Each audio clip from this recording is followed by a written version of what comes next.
Somewhere in your garden right now, a mistake is quietly canceling your autumn. Not a dramatic one. Something you did this week, or something you didn't. August is the strangest month in gardening. It looks like the season is ending. It's actually a second opening day. The gardeners who eat fresh food in October and November are not luckier than you. They just avoid 7 specific mistakes this month. They're not working harder, either. October food is planted in August. That's the whole trick, and it's never on the seed packet. And one of those mistakes is strange. It isn't killing your seeds at all. It's putting them to sleep. And almost everyone misreads the symptom. We'll get there. By the end of this video, you'll know all 7. The fixes, combined, take about 1 weekend. 7 mistakes, 7 fixes, all of them doable this week. Starting with the one that kills more fall gardens than frost itself. Mistake number 1. Trusting the seed packet's calendar. Every seed packet in your drawer was written for spring. So after last frost, it says, helpful in April, a trap in August. In autumn, the question flips. It's no longer how soon can I sow. It's how late can I still make it. August sun lies to you. The garden looks mid-season. The calendar underneath it is sprinting. And that answer comes from counting backwards. Here's the math, and it takes 10 seconds. 2 dates matter this month. Your first frost date, and today. Everything we are about to fix happens between them. Take the days to maturity from the packet. Add 14, because shortening days slow everything down. Count that many days back from your average first frost. That's your last safe sowing date. Earlier is fine. Later is charity for the compost heap. Say your carrots need 70 days. Add 14. Count 84 back from an October 15th frost. And you land in late July. That's how tight this already is. Run that math today, and the window surprises most people. Early August still fits 50 and 60-day crops in most zones. The fall factor is the part everyone skips. September days are shorter and cooler, so a 50-day crop quietly becomes a 65-day crop. The plus 14 covers the lag.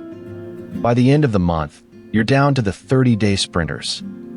The window closes a little every single week. Don't know your average first frost date? One search. Your town's name plus first frost. 30 seconds, and the whole month makes sense. If this channel has one job, it's replacing garden folklore with 10-second math like that. If that's useful, subscribe. There's one of these every week. Beets, bush beans, and kohlrabi live in the 50-day lane. Radishes, arugula, and baby lettuce own the 30-day lane. Full list of what still fits August? That's the last video, link below. This one is about what's silently canceling those crops. Miss the window by a week and plants stall at half size in October's short days. Alive, but frozen in time. That's the packet date harvest. Because the next mistake is standing in your garden right now. Probably taller than you. Mistake number 2. Bed hoarding. That zucchini making one sad fruit a week. The tomato that's more brown than green. You're keeping them just in case. Every gardener does it. It feels wasteful to pull a living plant. But look at what that plant is actually costing you. It's drinking the water your fall seedlings need, shading the soil they germinate in. And it's running a hotel for pests. Half-dead plants also can't defend themselves. Stressed tissue is exactly what mildew and insects hunt for. A weak plant isn't neutral. It's bait. Squash bugs, blight spores, mildew. They spend late summer banking into tired plants and debris. And they cash out in your garden next spring. So run a weekend tree off. Producing, recovering, or pretending. Anything in the pretending column has had its chance. The fix takes 20 minutes per bed. Here's the flip. Pull the spent plant, roots and all. Healthy material goes to compost. Anything diseased goes in the bin, never the heap. One exception worth knowing: beans and peas get cut at soil level, roots left in. Those roots hold banked nitrogen your next crop inherits. Rake it level, water it, and re-sow the same day. An August bed should never sleep empty. And the heap wins twice. A cleared bed today, and next spring's compost from everything you pulled. One sad zucchini out, 60 carrots in. That's the trade, every time you hesitate. Now, about feeding. There's an August habit that looks like kindness and works like sabotage. We'll meet it at number 4. Mistake number 3. The daily sprinkle. Every August evening, out with the hose, a quick pass over everything. It feels like devotion. The garden reads it differently. A light sprinkle wets the top few centimeters and evaporates by morning. So that's where the roots stay, in the hottest, driest layer of your garden. Test it tomorrow morning. Dig a finger in after your usual watering. If you find dust below the surface, your watering is theater. You're not watering plants. You're training them to be helpless. The alternative costs the same water, delivered differently. Mulch changes the math too, under a covered surface. Tuesday's water is still there on Friday. Soak each bed slowly, 2 or 3 times a week, until water reaches genuine root depth. Then stop and let the surface dry. Slow is the key word. Water that lands faster than soil can drink. Just runs off and flatters the surface. Roots follow the moisture down, away from the heat. A deep-rooted seedling shrugs off an August afternoon that flattens a shallow one. Containers are the honest exception. Pots dry from every side in August and may need daily water. Beds almost never do. Check yourself with a finger or a trowel an hour after watering. If it's dry 5 centimeters down, you sprinkled. Go again. If you keep one number, keep this. An established bed wants the top 15 centimeters wet. Then left alone. Mornings beat evenings, especially for the seed rows. And that word, seed rows, brings us to the sleeping seeds I promised you. Actually, hold that thought. Because mistake number 4 is the sabotage I mentioned. Late nitrogen. August is when gardens start looking tired, and the instinct is to rescue them with a good strong feed. The blue crystals, the lawn booster, the emergency dose for the shrubs. It looks like help. Garden centers quietly rearrange for this moment. The autumn shelves fill with winterizer bags for a reason. Low first number, high last one. Here's what high nitrogen actually says to a plant. Grow. Now. Soft and fast. And soft, fast growth in late summer walks straight into the first frost with no armor. The freeze executes exactly the tissue you paid to create. You've seen the aftermath.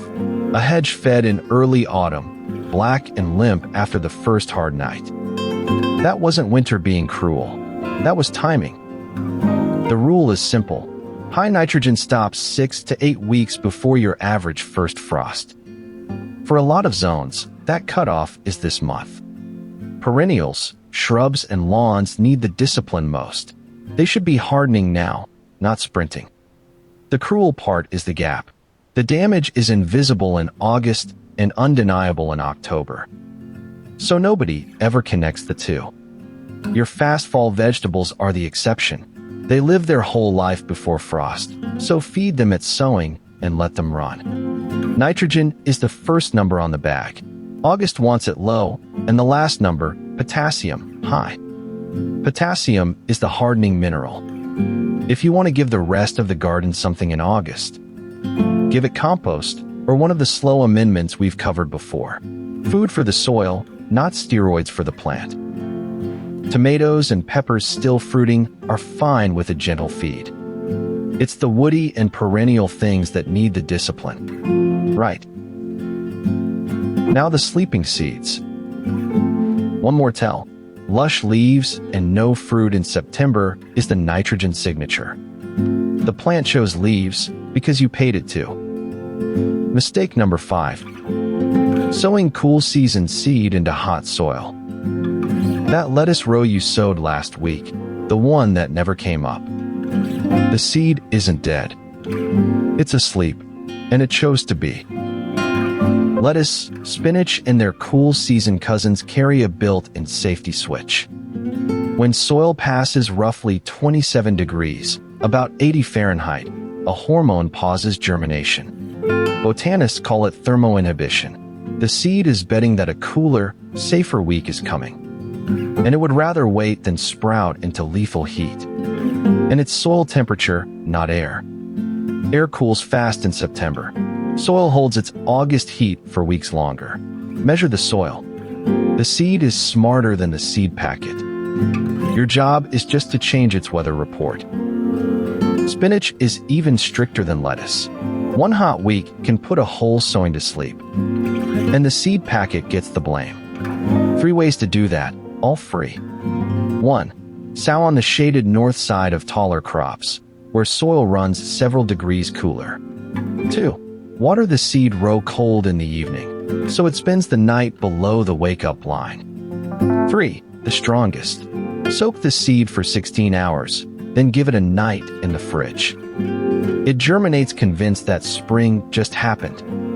A centimeter of fine mulch over the row holds the coolness in. Do all this, and August lettuce comes up like April lettuce.